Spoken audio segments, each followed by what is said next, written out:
Bismillahirrahmanirrahim. Assalamu alaikum wa rahmatullahi wa barakatuh. Mbanyirizaako abalungi abatulaba yonna gye musinzira okubanga mutulaba. Amanya nze IBRAH Mukasa era nga wotulabira wano tukyaliddeko omwami Emmanuel Musoke gwe tugenda okubanga tuwaayamuko naye. Issue gye tuliko issue y'obwenkanya ne justice. Tukola follow up kwabo ab'emulugunya eri bekikwatako nti baba tebafunye bwenkanya era nga wotulabira wano tugenda kuba tutunulira case oba issue y'Omugenzi Desire Mirembe nga Desire Mirembe ono ayogerwako yali muyizi ku ssettendekero e Makerere. Yes. Desire Omugenzi kati tusaba omwoyo gwe Omukama Katonda agulamuze ekisa amusonyiwe byonna ebyamusobako ng'ali ku nsi. Amuwe ekitangaala eky'oluberera kimwakire emirembe n'emirembe. Gwe tukyalidde wano ye mwami Emmanuel Musoke taata w'Omugenzi Desire Mirembe. Tuli ku extra digest mugoba nsonga era nga byonna gy'osinzira okubanga otulaba. Take time to understand emboozi eno. Of course obadde obiraba ku TVs ez'enjawulo ne online. Wiki ng'emu oba bbiri emabega gye buvuddeko twali n'omwami Frank Gashumba. Bw'oba walaba interview yaffe gye twali naye mu gardens ezimu nga tumukyaliddeko. Mu last bit of our interview yalambulula ku murder case eno era nga yemulugunya ku court of law nti zigezezzaako nnyo era zikoze kyamaanyi okuvuvuba omusango ogwa murder era nga mwalaba ne ku TVs ez'enjawulo. The prime suspect of this murder case, Kirabo, ayogerwako yali yekukumye mu motoka y'ekika kya Toyota Harrier, yali nzirugavu mu langi ku kooti, wadde nga munnamateeka wa prime suspect yali agezaako okudyekadieka n'okubuzaabuza kooti ng'agirimba nti client we tasobodde kujja mu kooti olw'ensonga ez'enjawulo wabula nga munnamawulire amanyiddwa nga Lutaaya Daniel aweereza ku NBS n'atambula ne kamera ye ey'ekyama n'agwa ku mwami Kirabo ateeberezebwa okuba nti ye yatta Desire n'amusanga mu mmotoka ya Harrier ya black mukala nga yekukumye mu mutto gw'emabega. Actually yali yekukumye otulo bambi tetumanyi muzira otulo ne tumutwala ne yebaka, so ne bamugwako mu motoka omwo ne bamuyita erinnya lye n'awawamuka okukonfaminga nti yeye. Awo kooti ne babeera nga abantu ba bulijjo, of course kooti ebeekubiddwamu ebituli ne munnamateeka akiikirira ateebereza okuba nti yeyatta mwannyinaffe era naye aba akubiddwamu ebituli. At the end of the day bw'ogamba nti tasobodde kujja naye nga ali mu compound ya court within the premises of the court, kitegeeza nti tewali kyali mulobedde kufuluma mu mmotoka kuyingira mu court, a short distance of a few meters. Twegatteko mu mboozi yaffe eno nga tugezaako okwongera okunoonyereza mwami Musoke baagala bwenkanya eri omwana waabwe eyattibwa.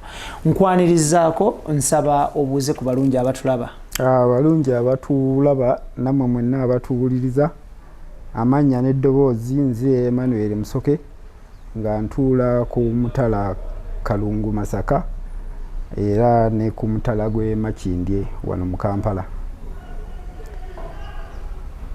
Mbalamusizza mwenna abatulaba n'abatuwuliriza. Tweyanza nnyo tweyanzege. Nga tetunnagenda wala, mwami Emmanuel Musoke ebitono ebimukwatako byali comfortable to tell the world byebiriwa yaani? Nze Emmanuel Musoke nga ndi musajja munnabyabufuzi, mbadde ssentebe wa Kalungu district mu kisanja kya kuva 10 2010 kutuka 2016 Ssentebe wa district LC5 Kalungu. Yes sir. Ate nga ndi businessman nga ndi mu real estate. Yes sir. Nzimba amayumba nga bwe ngatunda nga ye business yange gyenzijamu ekyokulya. Niwebezaawo n'abakuliranye. Yes sir. Tweyanza nnyo tweyanzege mwami Musoke. Abatulaba bali agadde okumanya tujja genda straight ku incident eya kuvibwako muwalawo mo ebize biyitingana mu bantu ab'enjawulo biraga nti abaana okuzizza abaana as a single father obadde n'abaana bo obatwala ku ssomero kwegamba nga there is a great bond between you n'abaana bo. Case in point Omugenzi ebweru eyo bye tuzze tuwulira nti omwana ono gw'obadde omuvuganga okumutwala ku ssettendekero okusoma ne mu bibiina eno gye bivuddeko gye yasookera nga tannatuuka waggulu ku kasozi k'abayivu gw'obadde obeera n'omwana ono. Ekintu ekyo kituufu era mu butuufu bwakyo kyekiriwa? Ekintu ekyo kituufu. N'abaana bano nabazaala nkyali muvubuka nga ndi ku ssettendekero awo Nakawa nga tukyali bavubuka tugendako mu America. Mukyala wange ye n'ayagalayo nnyo naye nensalawo nze okukomawo wano ne kulaba nga nkuza abaana mu culture zaffe eza wano. Abaana bogerwako bali bameka? Abaana bali babiri. Okay. Nazaala omuwala n'omulenzi Jonathan Damulira yamaze emirimu mwali mu field akola ya graduate nze. Oh, that's good. Enkozi Omugenzi Mirembe Desire yali second born yali ku University Makerere nga akola medicine. Generally abaana bano nze mama waabwe ye akolera mu America ate nze ndi wano. Generally mbadde nga tukwatagana bulungi naye nga nze ndi ku ground yenyo. Abaana basomera Kampala kindergarten Nasale ne bavaawo ne bagenda Kampala parents. Be baamala Kampala parents omuwala yakola bulungi nnyo n'agenda Namagunga era gye yamalira paka senior 6.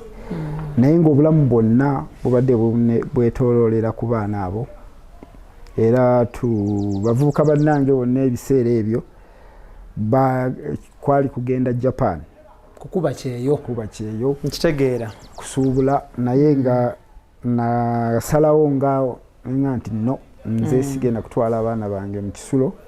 Abaana bano ngeri gye bali bato kambeere nabo era bondi ebadde nnene nnyo n'abaana nga nze mbasomba okuviira ddala mu kindergarten okutuuka lwe bayingira senior 1. N'okuba nti babadde mu bisulo ng'era nina okubakyalira buli visitation yadde nga mbadde mbeera nnyo Kalungu nga ssentebe wa district naye nga making sure visitation bweba etuuse eba priority ebeera y'abaana. Tweyanza nnyo tweyanzege omulungi atulaba ku Extra Digest mugoba nsonga. Tuli ne mwami Emmanuel Musoke, former LC5 Kalungu district, atenga is a businessman, is a father as well. Lwaki tuli nayo lunaku lwaleero y'ensonga y'okubeera nti yamulugunya eri amateeka tafunye bwenkanya oluvannyuma lwa muwala we okuttibwa ate ateeberezebwa okuba nti yeyatta muwala we n'asigala nga ayina ebweru ate era n'atakomaoko. Kooti bwe yatwala akatabo ke oba kayite passport bali mu kuperereza kooti emuwa akatabo. Of course bwewa akatabo omwami ono ateeberezebwa okutta muwala wa mwami Musoke kitegeeza nti aba aweereddwa enkizo 9 n'obutuntundu 9 ku buli 100 okufuluma eggwanga waba ayagalidde. Ne gy'abaalaze tosobola kumubuuza nti olagawa. Ne kyagenda okukola tosobola kukimu. Kitegeeza aba takyalina kimulemesa kudduka kibabu kwewogoma kyosi ne yeeyongerayo. So tumukyaliddeko tuwayemuko naye wabula nga nyankujjukize nti program eno eteebwamu ssente aba Roast Coffee Academy abasangibwa ku Alwada Mall awo UAE Airport Road nga bano batendeka ba baristas abakabi ate nga oba osobola okuvuganya ku mutindo gw'ensi yonna. E Kampala mu ggwanga Uganda baguddewo ettabi ennajja nankumbi awo era trainer Tiger yakirimu okulaba nga ensonga zigguka. Asumbuyizibwa okusaabaza emaali okuva e China paka mu Uganda oba mu Mombasa oba mu East Africa. Company eriemu yazze okunazaako ennaku emanyiddwa nga Sun Cargo Shipping Company. Gyekwate esangibwa ku Arua Park ekizimbe Fortune Plaza omwaliro ogwokubiri SF01 ne SF12 lyedduuka. Ate nga bw'onaaba oli China omwami ajja okukuyambako bamuyise Malcolm. E Kampala waliwo muwonge Ibrahim. Beekwate buli kimu kitambule bulungi. Gwanoonya okulabika obulungi kubanga endabika yo kyekitiibwa kyo. Company eriemu Nisk Beauty Experts be bajja okuyoyota olususu olabike bulungi. Bakola pedicure ne manicure. Bayoyota abagole abaami n'abakyala n'emperekeze zaabwe nga kwotadde n'okutendeka abagala okuyiga makeup ng'omulimu. Beekwate. Mwami Musoke. Yes. Nga nkudidde nja kuvugako katini akatambi tudde emabega. Muwalawo Desire Omugenzi kati. Yes. Waliwo mu Luganda kyebeyita ekyebikiriro. Okimanyi? Nkimanyi. Thank you so much. Omwana ono nga tannafuna buzibu obwo nga temunnagwa mu njege eyo wali wafunako ko obubonero bwonna? Saafuna bubonero bwonna naye omwana ono speed gye yatambulirako yalinga oba ava mu nsi muno. Buli kintu kye kyonna yakikolanga ku speed. Okusoma kwe kwonna ng'ebintu byonna biri ku speed ya yiriyiri, ng'ewaka yafuukanga maama, nga yamanaginga ebintu byonna, kwegamba ng'ali yava ku level ey'okuba omwana. Yakola ebisukuluma ku myaka gye. Nkutegeera. Kindergarten awo yayitawo buyisi. Kampala Parents be bamu ku baasinga. Namagunga nga ssomero zibu nnyo naye ng'ebintu byakola nga ensi yonna emwagala abatambudde mu zi charities bintu bingi nnyo bye yakola. Era we yagenda okufiira nga bya driving permit yabimaliriza buli motoka agize. Naye kyaddewuunyisa nnyo amaka gaffe ag'emakindi ago makadde nagagula nga nkyali muvubuka mu mwaka gwe 1990 nga nina emyaka nga 17. Wagula amaka ku myaka 17? Nina emyaka 17. Okay. N'atuuka ku level nanga dadi nyumba eno yeetaaga tugikole nga ezo ennyumba ziri ez'emuyenga. Ne mugamba temunaabeera wa nyumba zirimu abapangisa. Naga nti nedda ffe tuli ku university naye gwe ate obeera Masaka siraba lwaki titugimenya tugikola nga ziri. Ne mugamba nti ate mmwe be munaamukomyewo. Naga nti ffe tujja kubeera tuli ku boys quarter ate gwe oli Masaka obudde weebuli obutumala. Ng'omuntu yenna ayagala enkulaakulana. Nga bw'atyo bw'aŋŋamba. Kumbe amanyi nti maybe ndowooza tagenda kubaawo. Ebintu bye bibadde nnyo nga byewuunyisa naye nga yakola ebintu mu myaka gye nange nga sikkiriza nti omwana w'emyaka 18 yalabirira mukulu we mulenzi gundi yalobuliri kola kino ng'ali nga yakwata budget yamanya kyemunaafumba ewaka kyemunaalya. Mbadde ntambula nnyo Europe mu America ninga yasigalawo yamanaginga omusenyu gugenda wa yasasula abakozi ng'ali very aggressive. Yabeera ne ATMs kukola ebintu byawaka nga siriiwo wemberedde chairman we Kalungu nga yamanaginga project ze Kampala ku myaka 19 egyo gye yali alina. Okay, njagala muzeyi otusiigire ekifaananyi olunaku muwalawo lwe yabula. Tusooke tunule lwe yabula because mwakizuula luvannyuma nti attiddwa. Yes. Tusooke tunule olunaku lwe yabula lwali lunaku lwakumeka waliwa yali avaawa ngaddawa? Muwala wange nava wano nga lumu July angenda Monaco mu France. Ali ngenda for Monaco mu Bufaransa. Yeah. Ali ngenda kuwummulako. Lumu July mwaka kyogo 2015. Okay. Era yamperekera ku kisaawe. Nava Masaka ne mujja ku university namperekera. Ne tu exchanging ne mulagira ebyokukola ne ngenda. N'olinyenyi n'ogenda. Ngenda. Asookera Germany ne mpitamu ne ngala bwe. Naye ku lunaku ng'ennaku z'omwezi mukaaga nganze maze okutuuka mu Europe. Twali twogera ku masimu. Take care, have you reached well, nga bambuuza biki yo obulamu bwe bwonna twali tucommunicatinga all the time. Era nga twogera kati nga mukaaga lwe yabula nayogera naye nanga ne mubuuza oliwa nangamba nti ndi ku hostel, I'm fine. Ne mugamba nti yasaba zino oli ku hostel nti naye nvaawo ngendako ku Garden City nti enkya nogadde yalina okugenda ennamagunga ku lunaku lw'ennamagunga. Nanga ngenda ku Garden City kufuna sente enkya tugenda ku nogadde. Ne mugamba nti okay. Ne musiibula. Olwo oli Bulaaya? Nga ndi Bulaaya. Kati bwe musiibula nitubeeraawo nembeeraawo mu hoteli we nali. Kati ekiro sawa nga 3 mama we nankubira kuva mu America. Nga desire tumulaba tumunoonya titumulaba. Nemugamba nti ambadde nakwogera naye kamukubire nenkuba essimu nga tibagikwata naye ng'eyitamu.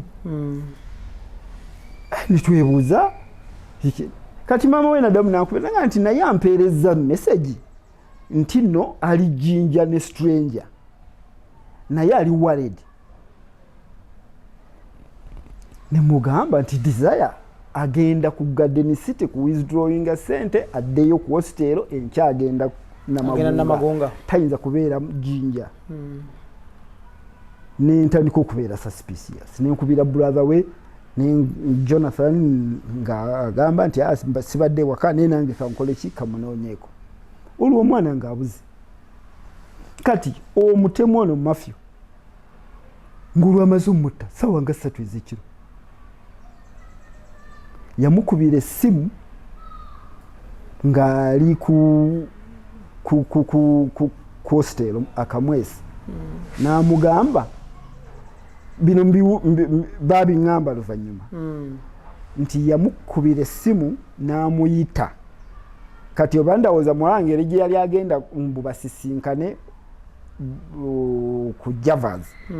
Engeri gye yali agenda ku Garden City ne basinkana ku Javas wa eyo ku Oasis Mall eyitibwa Nakumat. Kati nze Sam nali simanyi oba baalina relationship nali simumanyi namumanya nga mbeera Masaka naye ng'abeewaka bamumanyi ne brother we ng'amumanyi nga mukwano gwe. Mutabani wo ng'amanyi amanyi mafyo. Okay. Nga mukwano gwe mbunga n'ewaka jjawo naye nga nze mbeera Masaka. Kakati bw'amuyita okumutwala ku Garden City nga yapulaninga dde omutta. Era we yamuweera kalifomu nga mu mmotoka ya maama we. Eya mukyala we? Eya maama w'omuvubuka. Yali mu mmotoka ye n'agula juice ku Oasis Mall. Tulina ne ka footage muwala wange bwe yagenda okuwithdrawinga sente mu Centenary Bank. Nako ka footage mukayina? Ndowooza awo we yamudragingira n'amuvuga n'amutwala e Lugazi mu bikajjo n'amusalako omutwe. Kati maama we bwe yafuna message eyo nti ali Jinja n'agiweereza best friend wa Desire abeera asomera Nairobi muwala wa Dr. Sekasanvu. Oli baba wala nga be babeera ba mukwano be yalaba message naga nti mami don't worry yo mafyo mumanyi yawandiika bwatyo boyfriend wa Desire yawandiise message. Are you sure? Yes. Kati muwala wa Dr. Sekasanvu ye nga amanyi simu ya mafyo n'atandika omukubira n'amugamba gwo oweereza mami message. Yeah. desire aliwa bamunoonya essimu ye tagikwata kati pressure ne mountinga bwetyo magi nga ali ku mafuleta desire gwoweereza mami message aliwa bamunoonya simu ye tagikwata ne babingamba mwana abuze nenkubira mutabaazi erwengo nenkubira vice wange Muhammad Bukenya nembaga muve Kalungu mugende Kampala muwala wange abuze nange netandika kuteekateeka byakudda tandika kunoonya mwana. Okay. Abatulaba abalungi omwami gwe tuli naye wano ye mwami Emmanuel Musoke, former LC5 wa Kalungu district era nga ye taata w'Omugenzi Desire Mirembe. Desire Mirembe ayogerwako yali muyizi ku kasozi k'ababangufu e Makerere ng'asoma medicine. Yattibwa omuvubuka ateeberezwa okubanga ye yamutta ye Matthew Kirabo era nga naye yali muyizi ebiseera ebyo e Makerere era nga basula ku hostel yemu era n'omuvubuka ono era naye yali asoma busawo. Yes. Ye yatikkirwa mbu n'okukola kati akola mu Lago Referral Hospital. Amuli amalagenda uliddeko nti alina n'eddwaliro lyakola mu bitundu by'Esseeta mbu akola mu International Medical Hospital Esseeta ge malwaliro abiri mwakola kati. Omuntu bw'akeera ku makya n'azaala omwana amuteekateeka okusinziira ku nteekateeka y'ensi then gye biriggwera Katonda yatusinga okumanya. Abazadde abatuzaala beefiirizanga bingi ne batuwa akasente tugende tusome nga tebamanyi kye tulibeera.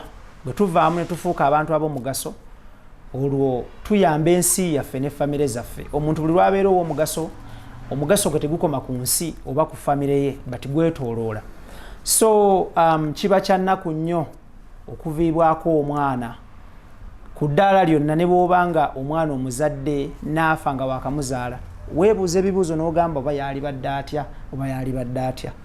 Ate kiyitirira bw'afa oba bwattibwa ng'avuddemu ng'otandise n'okulaba obubonero oba indicator nti ono nno yalibadde bwati mu nsi muno. Taata ono gwe tuli naye olwale gwe tukyalidde yazaala abaana babiri. Yes. Omwana omu nattibwa n'asigaza omwana omu.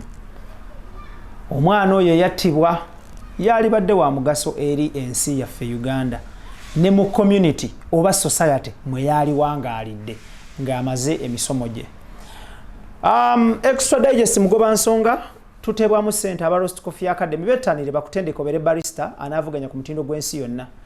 Nkugamba nti banoonyeko ku nnamba z'essimu ezo zolabe ziyitawo oba ogende najja nankumbi ojja kubanga obafuna.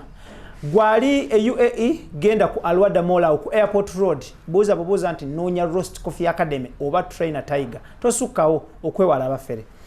Anasaabaze mali okuva e China akadde keekano era kampani yatuuse dda emanyiddwa nga Sun Cargo egenda okuyamba okusaabaza emaali yo awatali kuteteganyizibwa kwonna eve China etuuke Mombasa ate oluva Mombasa bagitambuze mu biti bagitwale mu warehouse ez'enjawulo. Nkugamba bettanire banoonyeko ku Arua Park oba bakubire ku namba z'essimu ezo. Ku Arua Park basangibwa ku kizimbe ekimanyiddwa nga 14 Plaza omwaliro gwokubiri SF01 SF12 beekwate. Anoonya okulabika obulungi nga ne bw'oba tolina gy'olaga oba ng'olina olugendo oba olina omukolo mbaga kwanjula kukyala oba shower eya any type nga kwotadde ne birthday parties. Aba Niski bajja kuyoyota olususu bajja kukola pedicure ne manicure. Naawe omwana ow'obuwala ow'obulenzi ali eyo ayagala okuyiga makeup ng'omulimu bajja kutendeka. Niski basangibwa ku MM Plaza omwaliro gusoka F2 room number. Tukyali ku mboozi y'omwana muwala eyattibwa n'asuulibwa mu bikajjo erugazi ku luguudo oludda Ejjinja nga ateeberezebwa okubanga yamutta kigambibwa yali muyizi munne nga babeera hostel yemu ate nga basoma kosi yemu ate nga kigambibwa it is a hearsay or a rumor or an allegation nti yali boyfriend we. ky'otasobola kuwakanya oba okukkiriza mu bwangu bw'ekitalo bw'oba okiwuliridde. Mwami Musoke, bwe mutandika omuyiggo gw'okunoonya muwalawo, of course omuntu yenna aviiriddwako we tosooka kunoonya mutemu, osooka kunoonya wuwo. So mwaddukira mu mbuga z'amateeka ku poliisi. Poliisi ne batandika okunoonya naye nga liidi yonna abo basoho ba detective waliwo detective tuli agenda yakola omulimu munene nnyo, detective Mande, detective Joseph Kirabo ku CID headquarters bambriefingamu era nali nabo nga nfollowinga nga ba liidi yonna yali ku Mafio Kirabo kuba nga bwe bagoba footprints zigukirawo bagoba line zigukira kwoyo bagenda mu IT ne balaba communication yaliwo printouts za masimu yamukubira ne bagatta amasimu ono ye yamusembye omukubira namuleeta wano ne basinkana ku Garden City ne bagenda ku Javazi ne bakola investigation zaabwe kubanga be bakwata emmotoka ya maama we basanga muri seat za Javazi we bagulidde juice we bagula juice. Okay. Kati nga balaba ba detective Mando oyo yakola omulimu gw'amaanyi nga alaba nti amasimu gano gombi gali ku mulongooti gwe gumu okuviira ddala ku Garden City ogende Mukono gatambulira wamu bwe gati kumba olwamutwala okumutta n'amala omutta n'akomawo ate amasimu gombi nga agayina ey'omugenzi neye era nga balaba nga bali wamu n'agenda ku Deliverance Church mu night prayers n'asaba n'amala yalina okuzzaayo emmotoka ya maama we ku estate ekalemwa n'akwata nakwata essimu y'omugenzi n'agitwala ekiteezi kasasiro n'agisuulawo. Simple like that. Nga mumazi. Ebyo biri ku likodi biri mu file. Okay. Mu bwangu obwo bwe butyo. Nga afudde. Nze nenkomawo wano awo nga sikyabitegeera. Nabo nga tibaagala kumbuulira. Bagamba balabye essimu balabye eki nene mutabani wange nanga dadi Zaya yafa bamuta nentambula natuuka wano nga 10 nga 9 nnaku 6 nga body ya decomposing ekolaki etumuziika kati nentandika ku followinga ng'omutemu ye tugenda okuziika nga already yali mu kukomera nga bamukwata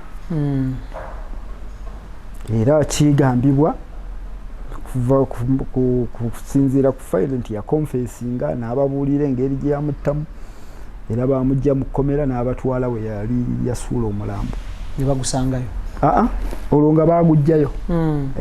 Kati poliisi eno etuuka etya awaali omulambo erugazi era etegerayo etya?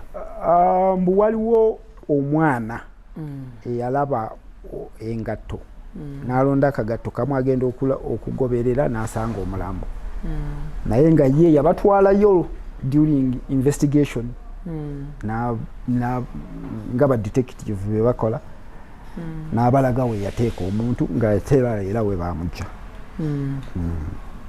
So akwatibwa ateebwa mu mbuga z'amateeka era ng'ennaku z'omwezi 3 July 2015 yasimbibwa mu mbuga z'amateeka ejjinja ne bamukomitinga on murder ne bamutwala mu kkomera n'amalayo omwaka mulamba n'asaba bail. Olwo nga ali mu kkomera ki Kirinnya oba bamuleeta Luziro ba Kitalya? Bamutwala Kirinnya ey'ejjinja n'amala ku limandi omwaka mulamba ne bamusabira bail nga ensonga gye bawambwa agenda kumaliriza misomo gye. Ne tulwanako awo mu media biki kati balaba tugenze okuziika omugenzi Secretary General wa DP Matia Nsubuga kuba yali secretary waffe group yonna twaliyo ne bamuwa bail mu chamber omulamuzi Eva Luswata yajimuwa nenkomawo omulamuzi mukyala agaba beyiro ku mutemu eyasse omuwala oba omukyala munne n'agamba nti alina constitutional right n'amuwa beyiro okuva olwo omusango nga tegutambula musango ne bagujja ejjinja ne bagutwala Mukono kubanga Mukono ye yali area of jurisdiction ne batugamba nti gugenda kuwulirwa mu January wa 2017 okuva mu mwaka gwa 2017 tulinze omusango mulinze basetting date tebazisettinga ne next run ngende wa principal judge bamwine ne muyitira nga ne file Mukono teriyo yali yabula ngabaga nti awo musango tiguliwo wano biki nengende waba mwine ne muyitiramu nti file teriyo anawandikira Margaret Luswata ne banoonya file ne bagiraba nenzira yo gwokubiri nangamba nti file yalabise naye katunoonye sente tutekewo session 2017 olwonga mu bigambo byabwe beetaaga sente mmeka ez'okuteekawo session ya hearing esente ezo tibazingamba naye nga bagamba baba beetaaga sente nnyingi okuteekawo special session bawulirize omusango ogwo naye sente by then nga bagamba ze zitaliiwo naye nga buli kintu kyonna tuli mu 2017 tugende mu maaso ne tubeera awo nga bwenzirayo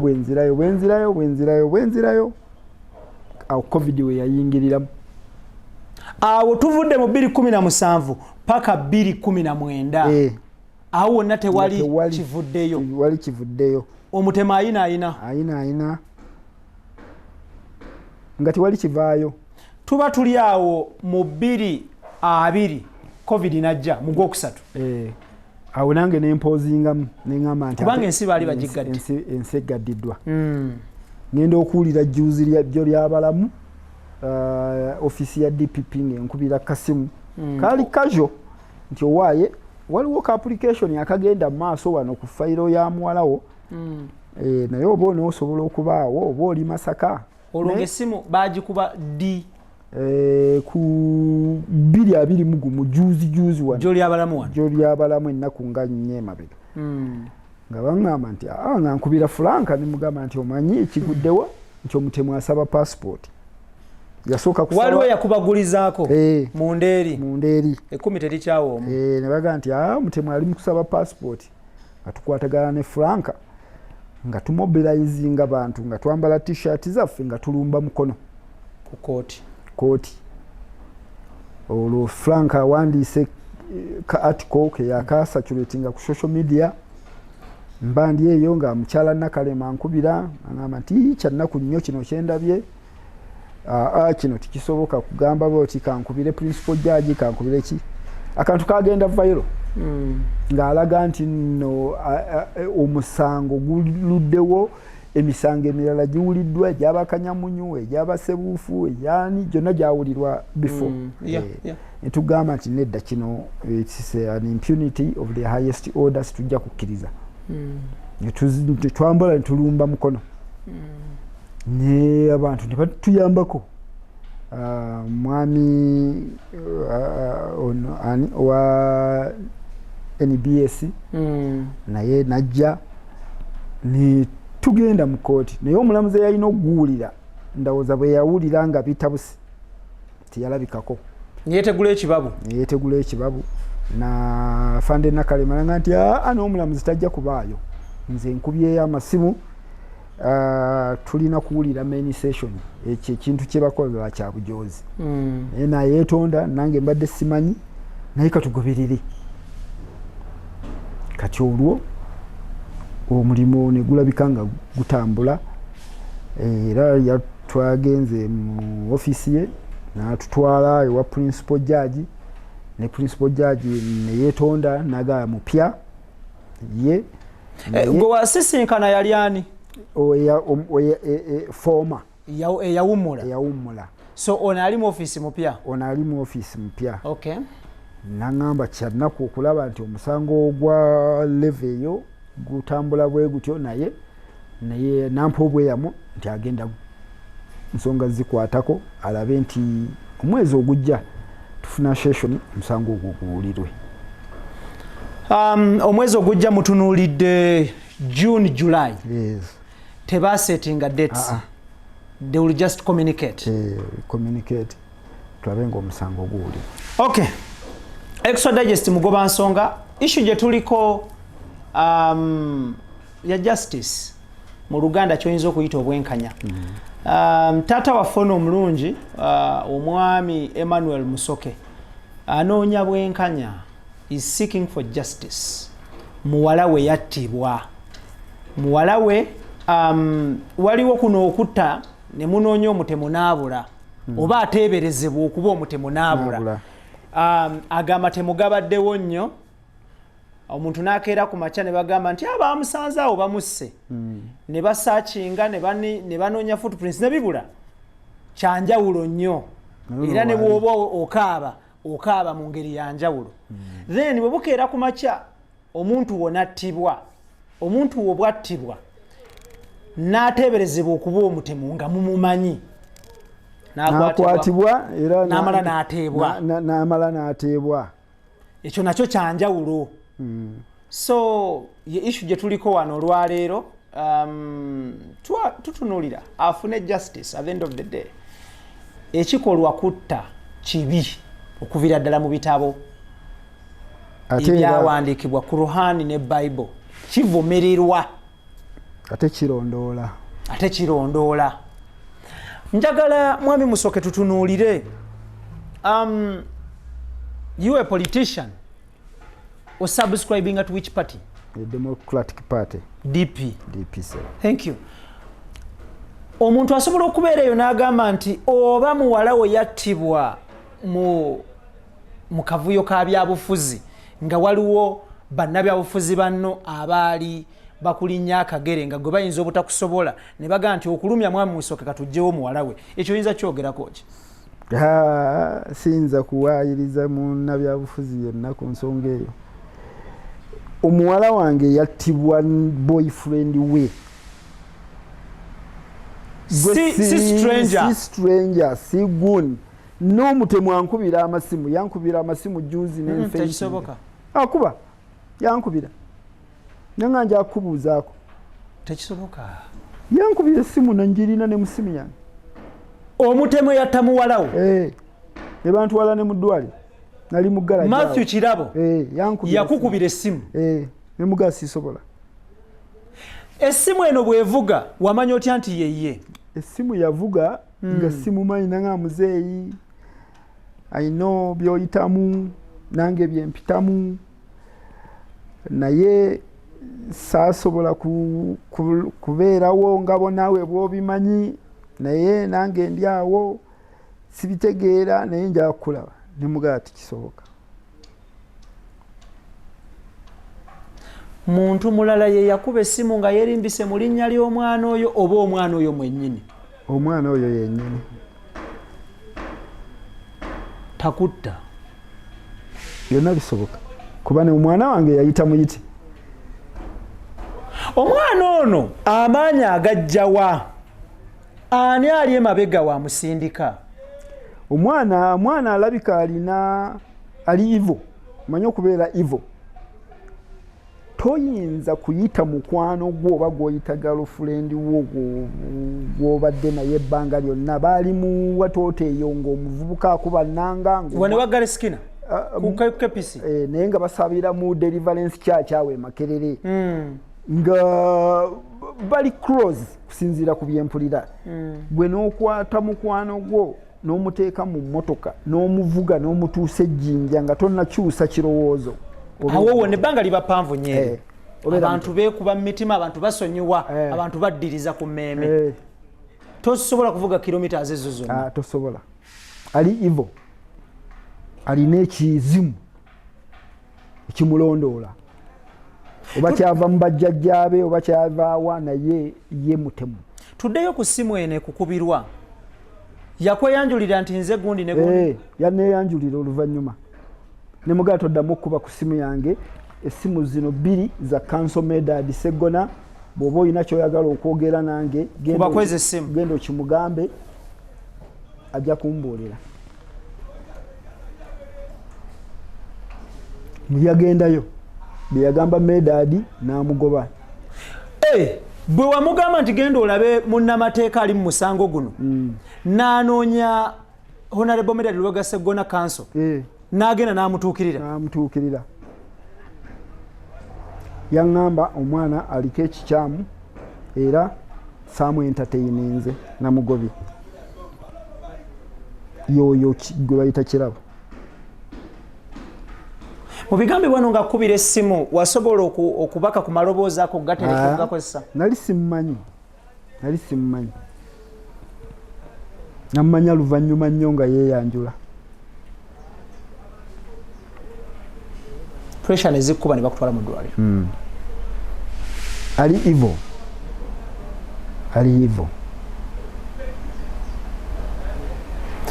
Tutunuulire mu kulaba okukwo olowooza ki ekiviiriddeko omusango guno okwenyoola? Gusoobye nnyo ku sipiidi ya kovu. Omusango guno ekigutambuza bwe kityo kankibabuulire. Abazaala omutemu bali mu judiciary. Abamuzaala okuva mu ntumbwe zaabwe oba abamulinako oluganda? Omwami George Bamugemeirire omwana oyo amuyita anko. Era George Bamugemeirire ayina statement gye yakola ekibuli ku musango ogwo. Bwe ntunuulira engeri omusango gye gutambulamu ne impunity eriyo ekimweyinuza nti ye alina abanene. Era ndowooza y'ensonga lwaki omusango guno gututte emyaka 6 nga tiguwulirwa. Omwami oyo ayogerwako gw'ogamba mwami George yafulumya statement ki era yakutuukako etya oba waliwo? Nze nali ntambula ne ba detective nga tuli ku musango guno kubanga be bagoni. Era ali implicated mu file eyo. Era ajja kuyitibwa mu kooti okuwa obujulizi bwe simanyi ku file eyo. Kuliko yakubagulizaako nti omwami ono yafulumya ebigambo bwe biti ne bwe biti? Ku file natambulanga ne ba detectives kubanga nze nali omuwaaba. Nabeera complainant nasiibanga kibuli. Era ne mu ofiisi ya DPP ejjinja. Nze ntuula ne kusaidi ya gavumenti nga tuwawaabirwa omutemu. Omusango si gwange, omusango guli Uganda versus Kirabo Mafia. Kati nze ndi ku saidi ya defense ng'omuzadde.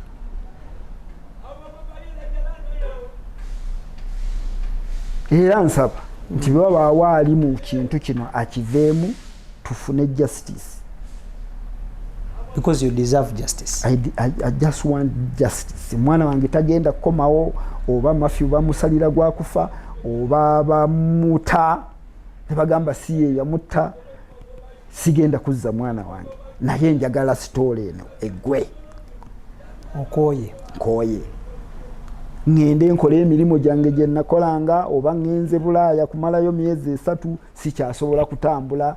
Sikyasobola kusayininga contract efuluma ggwanga lino emyaka 6. Ekitongole oba essiga eddamuzi lyesiga gegamu ku masiga agakola gavumenti. Era lyerimu ku ssiga abalina n'abatalina, abali obubi n'abali yaddeyaddeko gye baddukira singa wabaawo okusowagana. Gwe ng'abaddeko mu gavumenti ng'oweereza abantu ku ddaala lya chairman LC5, that is local government. Oyogera ki ku kitongole kino n'essiga eddamuzi okutwaliza awamu?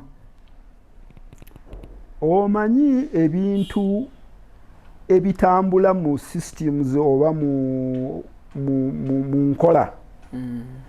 Oluusi wabeerawo kakatero. A certain group of people. Ekakuni. Yeah. Nga kazingako. nenga the institution yonna sinfu naye nga bali awo onakubira ono essimu namugamba eyo fayiro giteeke wansi ng'eriyo gwe omunene n'agamba nti sifiirwa mulimu n'akola nga bwe bamulagidde nga kali awo naye era mbeebaza mmwe bannamawulire mmwe mujjayo ensonga principal judge tiyali bitegedde bino Nakalema tiyali bitegedde wabaddewo akakundi awo nga kazingako awo nga kekalemezza ensonga eno buli muntu agiraba era principal judge yampadde assurance nti teriyo muntu yenna ali waggulu w'amateeka omusango gujja kuwulirwa era nze ekyo kyenninze omusango guwulirwe gugwe eyo impunity eggwewo emirala nga giwuliddwa baali bampa nsonga za ssente ogwange gwe gumalawo obuwumbi egy'abakanyamunyu nti gyawulidde sebuufu tebamuwuliza ono mutabani wa Meja Kaka omusango gwe tebagusaba egyo gyonna misango mipya kyensonga ŋŋamba nti wabaddewo atuulidde ensonga eno naye mbeebaza bannamawulire mmwe bye mukoze mwenna okulaba nti nno abantu bano bali exposed. Njagala tutunulire discipline ya kirabo ya discipline ya desire Mirembe gwenga taata omwana ono abadde atya from early childhood okutuuka from childhood omwana muto afuuse teenager, from a teenager crossing over to become a youth. Omwana ono discipline wise omwana yali special. Omwana tiyalina buzibu bwonna, tiyasomerako mu ssomero ddala lyonna. Kitegeeza good discipline of course. Mu ssomero lino n'omutwala mu ddala yasomera wa mukyala Mulumba Kampala kindergarten n'agenda Kampala parents Dr. Kasole wa Dr. Kasole Nesudire n'agenda Namagunga eyo tebagoba nowoowe bagobera buli nsonga yonna n'asoma Namagunga okuva senior 1 okutuuka ku senior 6 yali well disciplined ate nga atya Katonda nga wa ddiini nnyo nga tusaba fedna ku cross the king buli Sande nga ndi Kampala era kyovola ebyobufuzi byantama nagamba nti singa oba nali Kampala omwana wange tiyali genze mu hostel gye yasinkana abatemu yali badde ava waka kuba tulima kindi asobola okugenda buli lunaku e Makerere n'akomawo vola nabivaamu ye general switch y'essanyu sikyalina ssanyu mu bulamu. Mwami Musoke njagala tutunuulire ensonga ebiseera ebisinga omwana mu maka webabeerawo taata ne maama waliwo ensonga ezitwanguyira okugamba bataata baffe ne wabawo ensonga ezitwanguyira okugamba bamaama baffe era abaana bwe tuba tukula ewaka abaana buli mwana abeera ne gwa bondinga ne between the father and the dad osookera ku makya n'osanga omwana nga bondinga nnyo ne taata we oba nga bondinga nnyo ne maama we. Lwaki ndeeta kino? Mu bigambo bya maama talina wakugambirako nti Mirembe yali yamugamba nti ninayo omuvubuka era ye so and so oba ggwe? Nze muwala wange yali akimanyi nti waliyo ebintu byennyinza okwentataininga nebisobola kwentataininga. Yali kyayinza kuŋŋamba nti alina boyfriend ate nange nga sirinaawo na sayini yonna nze bwe navanga e Masaka nga kyayinza kusiba bositero nga ndi Kampala era oluva e Kalungu direct ku university nga mujjayo mala kumuzaayo ku university n'engenda e Kalungu. Muwala wange engeri gye twali tuli ba mukwano nnyo naye ng'amanyi byenjagala ne byesaagala yali tasobola kuŋŋamba nti oba alinayo boyfriend ate era n'okyavaako omwana ono okuttibwa waliwo conflict omanyi omuntu muyinza okubeera ne casual relationship oli n'alowooza nti nno oba egenda kusinga kaawo era nga gwolowooza birala n'olowooza birala ya kubanga okusinziira ku mikwano gya Desire yagamba nti omuvubuka oyo yamwesibangako nnyo naye nga Desire alina waakoma era ne ba breaking up n'amugamba nti bw'oba tosobola kukkiriza nti nno tuli ba mukwano twawukane era okumuyita omutwala ku Javaazi yamukubira essimu ng'amugamba nti nno njagala tusisinkane twogeremu tusigale nga tuli ba mukwano nga walabika nti balina enkaayana oba nga waliwo bye batakkaanyaako kati olinaga nti oke n'agenda musisinkana boogeremu kumbe oli ayina nteekateeka ndala oba nga ng'agamba nti nno Desire okuba nga tamwagala si wuwe afudde asinga era obuzibu bwava ku ebyo naye ng'ebintu bingi byesobola kwogera wano kuba omusango guli mu kkooti waliwo byesobola kwogera musango guli mu kkooti nze nsaba omusango guwulirwe gavumenti ejja kujjayo obujulizi n'abalala baleeta obujulizi omusango gugwe tufune justice naye nga kyetulwanirira si kyamaanyi justice oba otya omwana wange tayinza kukomawo oyo yafa ne muziika naye njagala justice omulungi atulaba mu mbeera eriwo olwaleero luno abasobola okuvaayo ku kamera balubatu batini nnyo out of 100 those who can come to camera to speak about what they go through there are a few ku buli 100 oyinza okugamba muntu omu but abantu bangi nnyo eyo emisango gyabwe givuvubiddwa bangi emisango gituuliddwa abakozi b'ebikolobero ne basigala nga bayinaayina between you and me mukimanyi kino bino biviiriddeko backlog y'emisango mu courts okubeera so high factors nyingi nnyo so abantu beetaaga obwenkanya people need justice no matter in whatsoever case it may be olwaleero mwami Musoke yeekubirira enduulu enkya tomanya kiyinza okubeera ewuwo enkya kiyinza okubeera owooli n'omulala lastly nga tuwunzika tata wange omulungi obubaka bw'obusembayo era obwolekezaani era bugamba butya obubaka obusembayo ntuusa okwebaza bannamawulire nga mmwe NBS neneebaza aba activist nga Frank Gashumba ate Frank Gashumba mukwano gwange muganda wange tuva ku kyalo kimu e Kalungu n'abantu mwenna abatuyambyeko afande Nakalema abawulidde omulanga guno ne batekinga actions n'enkowoola n'abakyala abakyala ba activist nti muveeyo tulwanirire omwana w'obuwala era tulina enteekateeka okuggulawo foundation mu linnya lya Desire Mirembe nga foundation eyo egenda nga kulwanirira abaana abawala abali vulnerable abantu bangi bafiiriddeeyo mu byalo ne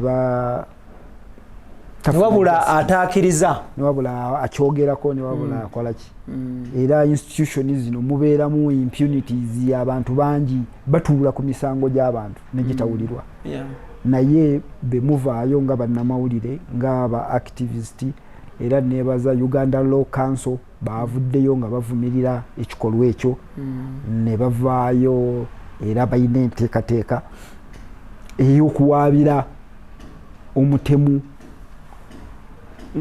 omusango gwa civil nga Uganda Law Council era nga balina era organization gye baagala okuteekawo ng'era erwanirira abaana abawala abali mu gondera tulina n'emikwano gyaffe eyo mu America era ba mobilizing funds okulaba nga tutandika foundation mu linnya ly'Omugenzi Desire Mirembe Bebaziza nnyo abatuwuliriza ensonga zaffe.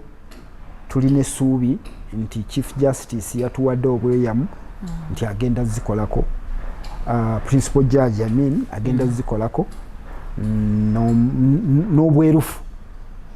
Tulabe nga ensonga eno eva mu ddiiro. Kale tweyanziza nnyo akatabo yo passport muli sure kooti ekyagirina. Kooti ekyagirina. Okay. Era twawandiikidde internal affair ne tuwandiikira n'embase gyasuubira okusaba visa. Yabadde agenda kusaba mu embase ya America. Okay. Ayina university emu mu America gyayagala okugenda okusoma. Tumutayiza twagala tulabe ng'ayimirira mu kaguli awere ennembe n'emisango. Okay, kale tetugenda kubanga tusukkawo of course olwaleero. Njagala kutwala okusaasira kwange eri famire ya mwami Emmanuel Musoke, omwami n'omukyala. Famire eyo tubasaasidde nnyo, abako, ab'enganda n'ab'emikwano. Tusaasira nnyo banywanyi ba Desire be yasomanga nabo, the close associates or close friends, the OGs ne ba OBs mu masomero ag'enjawulo abali so close to her. Sorry about it. Then njagala kwebaza of course abantu abavaayo ne balwanirira eddembe lyabo ababa batyoboolwa ku mitendera egy'enjawulo. Thank you so much. Nenebaza nammwe abali mu offices ez'enjawulo nga mukyakola nga office bwe ziragira, so singa mmwe bwe mwagala obanga bwe mulowooza obanga bwe babagambye nti mukole bwe muti. Mbebaza nnyo, musigale ku ekyo buli mulimu n'empeera. Tetugenda kubanga tusukkawo. Njagala kwebaza team gyentambudde nayo, of course Idris, Daniel, Keith and Tony. Thank you so much. Then to the viewer out there, mwebale nnyo mwebale ddala. Then to the sponsors, thank you so much. Roast Coffee Academy, Trainer Tiger, respect and salute my brother. Respect Nisk Beauty Experts, respect aba Sun Cargo Shipping Company. IBRAH Mukasa ge manya gange tetugenda kubanga tusukkawo. Ebigambo by'olidde mu program eno si bigambo byaffe oba abaddukanya omukutu guno, wabula bigambo by'abantu sekinoomu ku mutendera gwe tuba tubakyaliddeko. Nkwagaliza birungi byereere, tusaba Katonda abagumye abali mu kunyigirizibwa n'okusoomozebwa ku mitendera egy'enjawulo. Mwami Musoke tweyanze nnyo obuddebo. Amina. Tujja kuba twongera okubakyalira okukola follow up ku nsonga eno. Assalamu alaikum wa rahmatullahi wa barakatuh. Mubeere bulungi, mweraba.